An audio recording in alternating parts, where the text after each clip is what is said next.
Hi friends, మేమందరం వండర్లాకి అయితే వెళ్ళాం అన్నమాట. అప్పుడు మా బాబాయ్ ఏం చేశారు చూడండి. ధ్యానం చేస్తాను, కొంచెం సేపు డిస్టర్బెన్స్ చేస్తాను.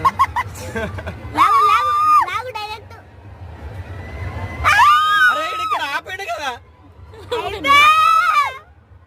కింద చూస్తా అంటే ప్యాక్ అవుతాను. ఏ ఆగ్రా, ఒక సైడ్ అవుతుంది, కూర్చోడు.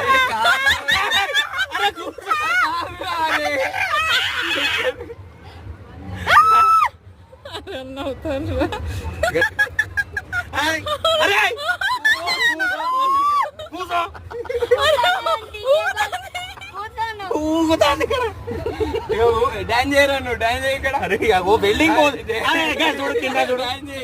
అన్ని బరాబరే ఉన్నాయి. కూల్తారా దేవాంశ్ గారిని పెడితే ఎగిరెట్టాడు. కన్ను అది ఎక్కువ బ్రహ్మానందం గాడు ఎక్కుతాడు చూడు ఏదో సినిమా.